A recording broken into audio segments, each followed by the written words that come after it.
I'm Sarah, I'm 27, and at my sister's engagement party, she shoved me out of my wheelchair in front of everyone and told me to stop pretending. Please like, subscribe, and tell me where you're watching from. You know what's funny about pain? Not the kind that makes you laugh, but the kind that's so absurd, so unbelievable, that if you didn't live it yourself, you'd think it was made up for some twisted drama series. That's my life. That's what happened to me 3 months ago, and I'm still trying to process it all. Still trying to understand how someone who shared a womb with me for 9 months could look me in the eyes and decide that my suffering wasn't real. But let me back up. Let me tell you how I ended up rolling into that godforsaken engagement party, thinking maybe, just maybe, this would be the night my sister remembered she was supposed to love me. I remember getting ready that evening, sitting in front of my mirror, trying to apply makeup with hands that still shake sometimes. The tremor isn't from nerves, it's from the nerve damage. But that night, it was both. I'd spent 2 hours picking out a dress that would look elegant while I was sitting, something that wouldn't bunch up weird or make me look like I was drowning in fabric. You learn these things when your perspective on the world permanently shifts to 3.5 feet off the ground. I chose this deep emerald green dress. It brought out my eyes, made my auburn hair look richer. I wanted to look beautiful. I wanted to feel beautiful. God, I wanted my sister to see me and remember that I was still her little sister, still the girl who used to braid her hair and steal her lip gloss and tell her about every crush I ever had. I wanted her to see me, not my wheelchair, not my condition, just me. The venue was this upscale hotel ballroom downtown, all marble floors and crystal chandeliers, the kind of place that screams money and status. My brother-in-law-to-be comes from wealth, old money, the kind that builds wings on hospitals and has their names etched in gold on university buildings. I should have known that night was going to be about appearances, about maintaining an image, about everything except genuine celebration. Rolling through those double doors, the first thing that hit me was the noise. Laughter that felt too loud, too forced. Clinking glasses and the sharp staccato of high heels on marble. The music was some jazz ensemble in the corner, but it felt like background noise to a performance everyone was putting on. And there were so many people, easily 200 guests, all dressed to the nines, all holding champagne flutes like props in some elaborate stage production. I navigated through the crowd, smiling politely as people moved aside, some gracefully, others with that awkward dance of not knowing whether to acknowledge my wheelchair or pretend it doesn't exist. I've gotten used to both reactions over the past 3 years. What I hadn't gotten used to is the way my sister looked at me when our eyes met across the room. She was radiant, I'll give her that. Her blonde hair was swept up in this elaborate updo, her dress was couture, probably cost more than I make in 6 months. She had that glow that engaged women are supposed to have, surrounded by her bridesmaids and future in-laws, holding court like some kind of princess. But when she saw me, her smile faltered for just a split second. Just long enough for me to catch it. Just long enough for my stomach to drop. She recovered quickly, gliding over with her arms outstretched. Sarah, oh my God, you made it. Her voice had that particular pitch it gets when she's performing for an audience. She leaned down to hug me, and I caught her whisper, "Try not to make this about you tonight, okay?" The words hit me like ice water, but I smiled and nodded because that's what I do. That's what I've always done. Keep the peace. Don't make waves. Don't ruin everyone else's good time with your problems. But I need you to understand something about my problems, about why that comment cut so deep. I need you to understand how I got here, how I ended up in this chair, and how my own family decided that my trauma was somehow negotiable. 3 years, 2 months, and 16 days ago, I was driving home from my job at the marketing firm downtown. It was raining, not hard, just that Seattle drizzle that makes everything slick and dangerous.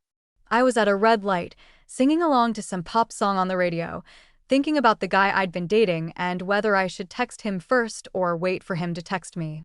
You know, normal 24-year-old problems. The light turned green. I pressed the gas. A semi-truck ran the red light going 45 miles per hour and slammed into the driver's side of my Honda Civic. I don't remember the impact. I don't remember the sound of metal crushing metal or the way my car spun 3 times before coming to rest against a telephone pole. I don't remember the sirens or the jaws of life cutting me out of what used to be my car. The first thing I remember is waking up in the ICU 4 days later with a tube down my throat and my parents crying at my bedside. T12 complete spinal cord injury. That's what the doctor called it. Like it was just a medical term, just words on a chart. He explained it very calmly, very professionally. The impact had severed my spinal cord completely at the 12th thoracic vertebra. I would never walk again. I would never feel my legs again. My life, as I had known it, was over. I wish I could tell you that my family rallied around me, that they became my support system, that they helped me navigate this new reality with love and patience. But that would be a different story, wouldn't it? That would be the story of a family that understood that trauma doesn't make you weak, that needing help doesn't make you a burden, that visible disability doesn't make you less worthy of love and respect. Instead, what I got was my sister standing at the foot of my hospital bed 2 weeks after the accident, arms crossed, saying, "Well, at least now you'll get attention for something." I thought I'd heard her wrong. I thought maybe the pain medication was making me paranoid. But she continued, "I mean, you've always been dramatic, but this is really something else." Dramatic. She called my paralysis dramatic. My parents shushed her, told her she was upset, that she didn't mean it. But I saw the look in her eyes. I saw the resentment, the jealousy, the way she looked at all the flowers and cards and visitors I was getting and somehow made it about her. Somehow, my tragedy had become her inconvenience. It got worse during my rehabilitation. While I was learning how to transfer from my bed to my wheelchair, learning how to navigate curbs and doorways and bathrooms that weren't designed for someone like me, she was complaining to anyone who would listen about how I was milking it for attention. When I had to move back in with my parents because I couldn't afford to modify my apartment and pay for all my medical expenses, she told them I was being dramatic, that I could probably walk if I really tried, that I was just scared. Scared. Like I was choosing this. Like anyone would choose to give up their independence, their career trajectory, their sense of identity, their relationship. Oh yeah, the guy I was dating? He lasted exactly 6 weeks after the accident before deciding that my disability was too much to handle. But my sister's skepticism wasn't just hurtful, it was dangerous. She would test me when my parents weren't around.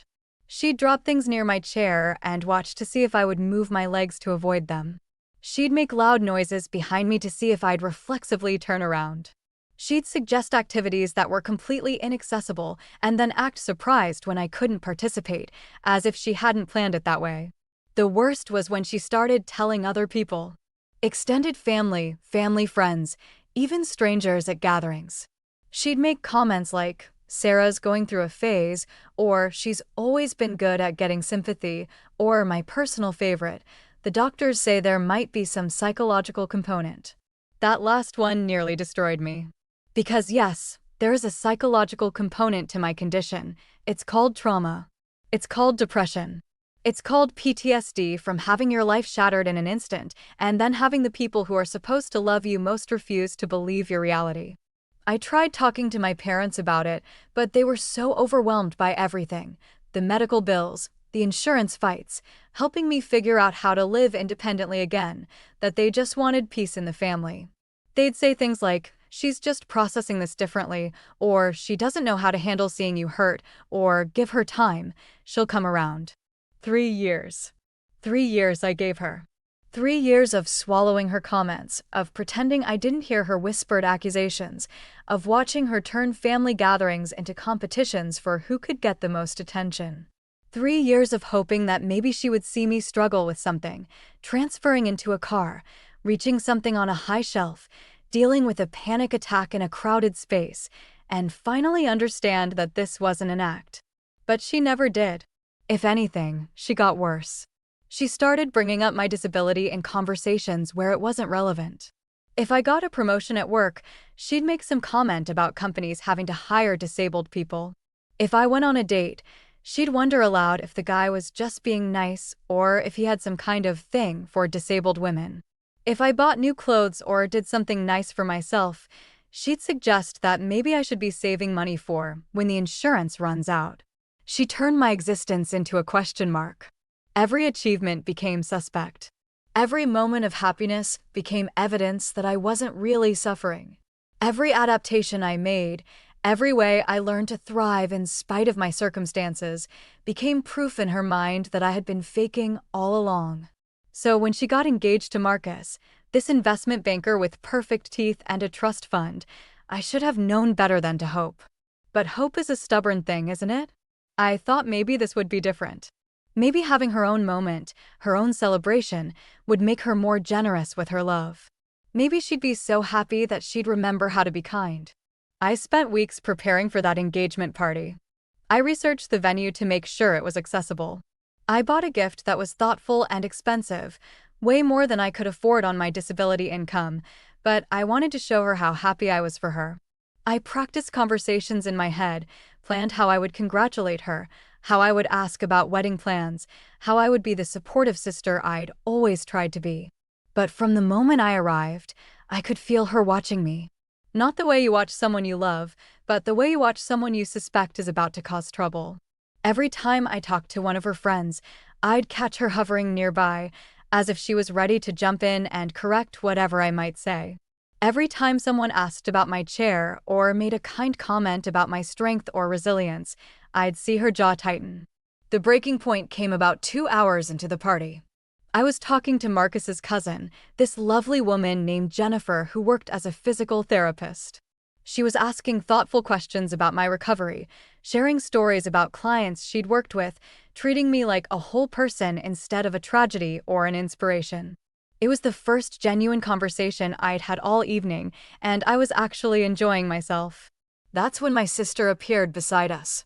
"Oh, are you guys talking about Sarah's situation?" she said, putting air quotes around the word situation. "It's been really hard on our whole family." Jennifer looked confused. "I'm sorry, what do you mean?" My sister glanced around to make sure people were listening, and they were. We were standing near the bar, and I could see heads turning our way. "Well, you know how it is with these things," my sister continued, her voice getting louder. "Sometimes the psychological trauma can be worse than the physical injury. Sometimes people get stuck in a certain mindset." My blood went cold. I knew where this was going.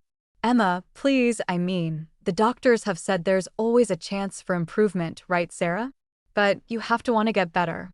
You have to try." Jennifer's face went from confused to horrified as she realized what was happening.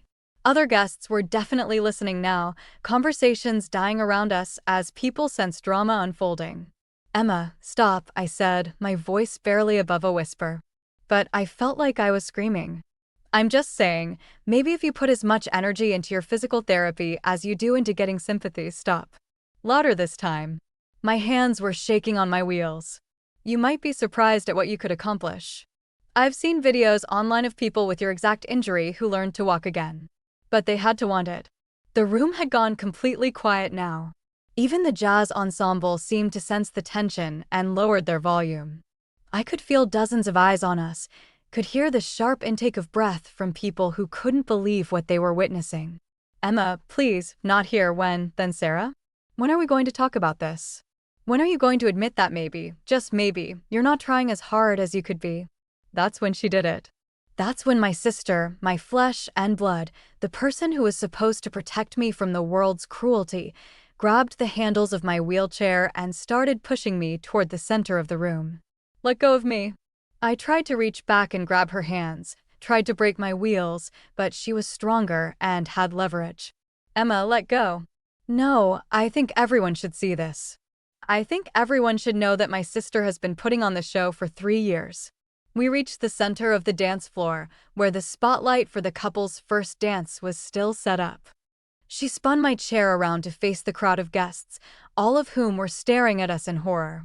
"Ladies and gentlemen," she announced, like she was introducing an act at a circus, "my sister Sarah, who wants everyone to believe she's helpless, but somehow manages to live alone and drive herself places and hold down a full-time job."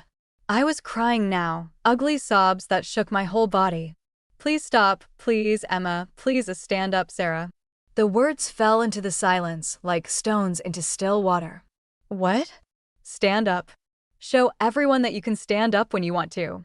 I couldn't breathe. The room was spinning. I can't, you know I can't, stop pretending, she screamed, and before I could react, before I could protect myself, she shoved my wheelchair with both hands. I want you to imagine something. I want you to imagine that the thing that keeps you stable, keeps you mobile, keeps you safe in the world is suddenly gone.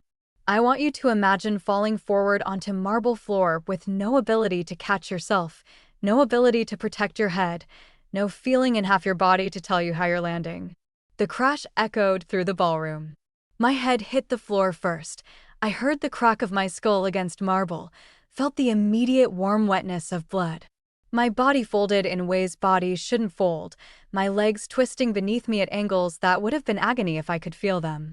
My dress rode up, exposing the catheter bag I have to wear, the compression stockings, all the medical equipment that keeps my body functioning. The gasps from the crowd sounded like a collective scream. Someone dropped a glass. A woman started crying. And through it all, I heard my sister's voice, shrill and panicked now. It was an accident. She fell. It was an accident. But it wasn't an accident, and everyone saw it. Everyone watched my sister deliberately push my wheelchair out from under me. Everyone watched me fall like a broken doll onto that marble floor. Everyone watched her stand over me, not rushing to help, not calling for medical assistance, but looking around wildly and insisting it was an accident. I tried to push myself up, but my head was swimming and my hands were shaking too badly to support my weight. Blood was running into my eyes from the gash on my forehead. My shoulder felt wrong, displaced somehow. But worse than the physical pain was the humiliation. 200 people had just watched my sister assault me, had seen me at my most vulnerable, had witnessed the complete destruction of any dignity I had managed to maintain. That's when I saw him, Marcus's younger brother David, who had been tending bar all evening. He wasn't rushing toward us like some of the other guests. He wasn't gawking or gasping or recording with his phone like others were starting to do. He was calmly, quietly, speaking into his cell phone. Yes, I need an ambulance at the Fairmont Hotel, Grand Ballroom. We have a woman in a wheelchair who was assaulted and is now injured on the floor. The assailant pushed her wheelchair out from under her deliberately. Assaulted. He used that word. Not fell, not had an accident, not there was an incident. Assaulted. Send police as well, I heard him continue. There are multiple witnesses to the assault, and some of them are recording it. My sister heard him too. Her head snapped toward David, and for the first time since she'd pushed me, she looked truly afraid. It was an accident, she said, louder now, to the room at large. She fell. Her wheelchair must have malfunctioned. But the guests weren't buying it.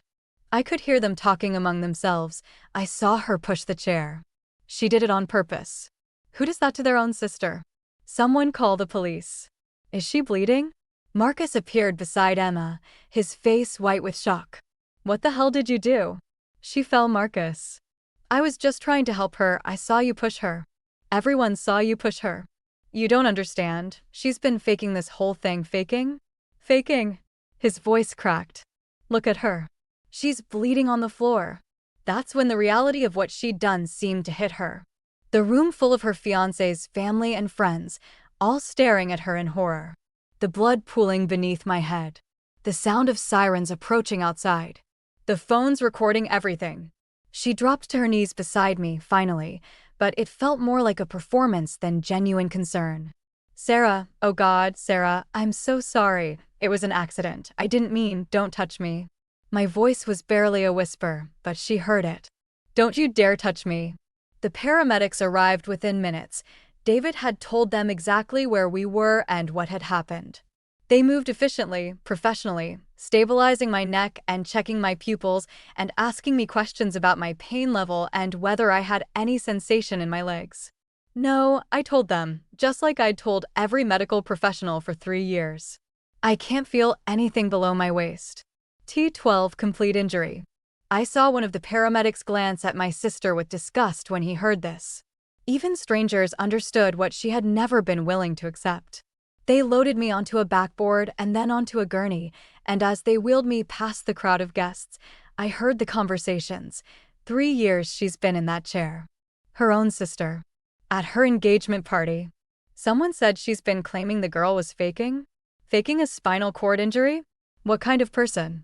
As we reached the ambulance, I saw police officers talking to David and several other witnesses.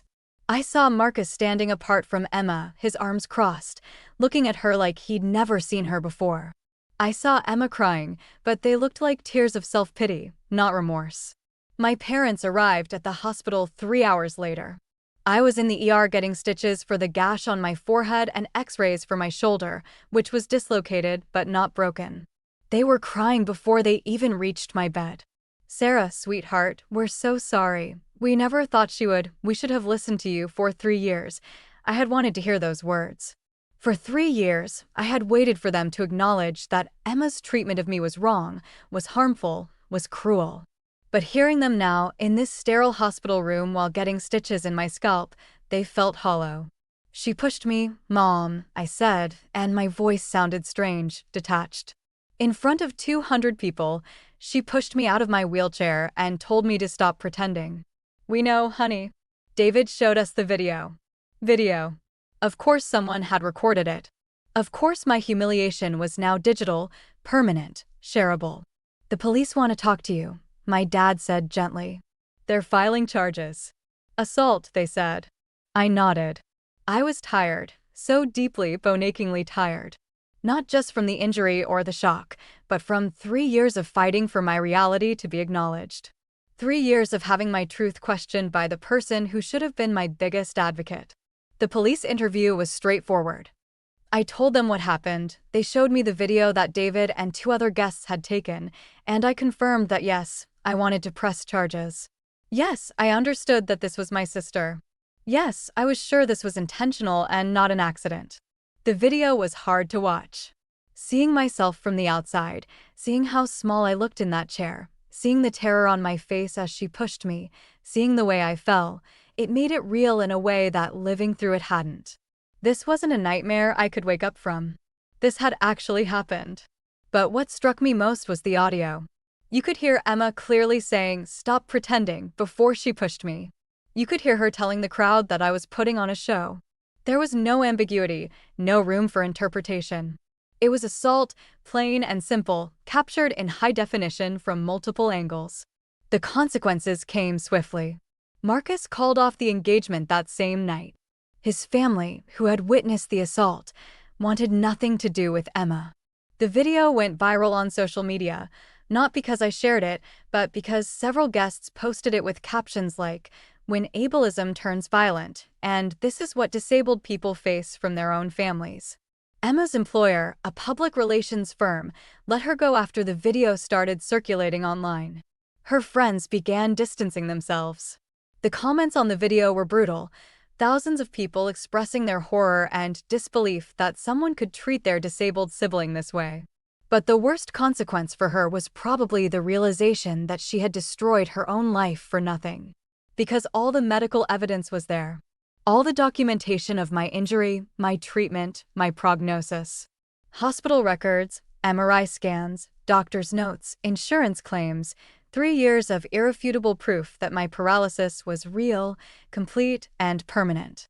The neurologist who had treated me since my accident wrote a letter to the court explaining the nature of T12 complete spinal cord injuries. He included imaging showing the complete severing of my spinal cord. He testified that there was absolutely no possibility that I was faking my condition, that the suggestion was not only medically impossible, but deeply harmful to suggest. Emma's lawyer tried to argue that she was having a mental health crisis, that the stress of wedding planning had caused a breakdown. But the prosecution had 3 years of witnesses, family members, friends, medical professionals, who testified about her pattern of denying my disability and accusing me of faking. In the end, she pled guilty to assault and was sentenced to 6 months in jail, suspended, and 2 years of community service working with disabled individuals. The judge also ordered her to attend therapy and pay for my medical expenses from the incident. But you know what? None of that felt like justice. None of it could undo what happened in that ballroom, or the 3 years of gaslighting that led up to it. None of it could repair the relationship between us, because how do you forgive someone for refusing to believe your reality? How do you trust someone who looked at your trauma and decided it wasn't real enough for them? I've been in therapy since the incident, working through not just the assault, but the years of emotional abuse that preceded it. My therapist has helped me understand that Emma's behavior wasn't really about me at all. It was about her own inability to cope with the fact that bad things happen to good people, that trauma is random and cruel, that life can change in an instant, and there's nothing any of us can do to protect ourselves completely. She needed to believe I was faking because if my paralysis was real, then it could happen to her too. She needed to believe I was choosing this because if I wasn't choosing it, then none of us have as much control over our lives as we like to pretend. But understanding her psychology doesn't make what she did okay. It doesn't excuse 3 years of cruelty. It doesn't undo the damage she caused to my self-esteem, my family relationships, my ability to trust people who claim to love me. The hardest part is that I still love her. Despite everything, she's still my sister. She's still the person who taught me to braid my hair and helped me with my homework and held me when I had nightmares. But love isn't enough anymore. Love without respect, without basic human decency, without acknowledgement of my reality, that's not love at all. That's just familiarity dressed up in pretty words. I've gone no contact with Emma since the trial. She's tried to reach out through mutual friends, through our parents, through social media. She wants to explain herself, wants to make things right. But what is there to explain? What could she possibly say that would justify what she did?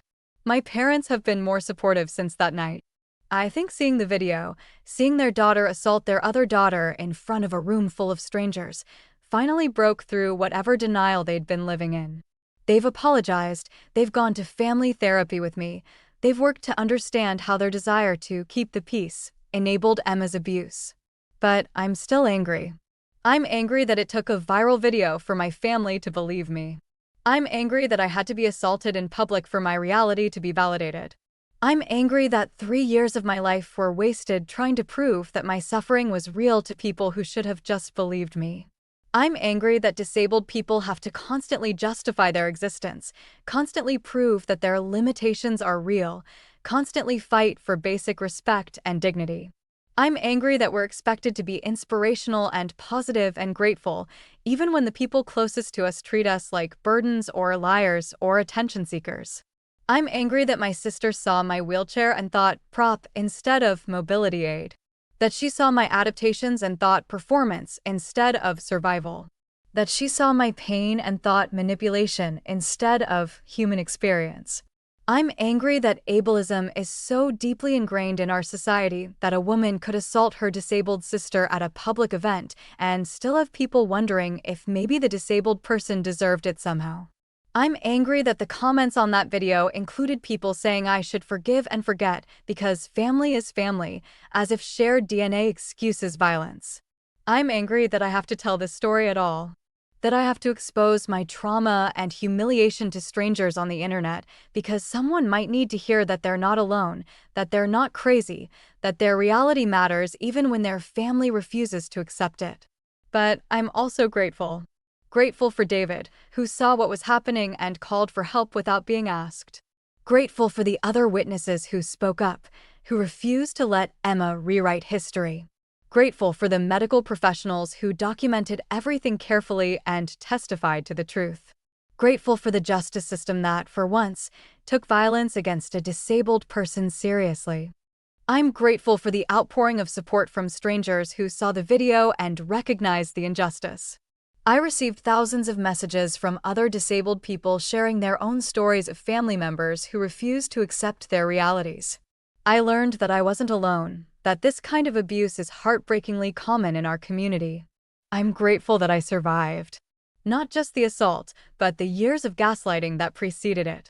I'm grateful that I didn't let Emma's denial convince me that my reality wasn't real. I'm grateful that I kept seeking medical care, kept advocating for myself, kept living my life even when she made it clear she thought I was faking. Most of all, I'm grateful that I finally understand that I don't need anyone's permission to exist in my body, with my limitations, as my authentic self. I don't need my family's approval to be disabled. I don't need their understanding to deserve respect. I don't need their belief to make my reality real. To anyone watching this who has a family member questioning their disability, who has been accused of faking or exaggerating or being dramatic, you're not alone. Your reality is real, even if the people closest to you refuse to see it. Your pain matters, even if they minimize it. Your truth is valid, even if they deny it. And to anyone watching this who recognizes themselves in Emma's behavior, who has questioned a loved one's disability or suggested they're not trying hard enough or could get better if they wanted to, please stop. Please listen to disabled people when they tell you about their experiences. Please believe us when we describe our limitations. Please understand that we are the experts on our own bodies and lives. Disability isn't a choice. It's not a performance. It's not a phase or a mindset or a cry for attention. It's a reality that millions of people live with every day, and we deserve to have that reality respected by the people who claim to love us. 3 years, 2 months, and 16 days after my accident, my sister assaulted me at her engagement party because she refused to believe I was really disabled. 6 months later, I'm sharing this story because I want other disabled people to know that they're not alone, and I want non-disabled people to understand the real consequences of ableism. Sometimes the people who share your blood can be the ones who harm you the most. But healing means choosing yourself, even when family refuses to. It means protecting your reality, even when others try to rewrite it. It means understanding that you deserve love and respect and dignity, wheelchair or no wheelchair, disability or no disability, family approval or no family approval. Thank you for listening to my story. Thank you for believing me. Thank you for being here, wherever you are in the world, and for making me feel less alone in this strange and painful experience we call life.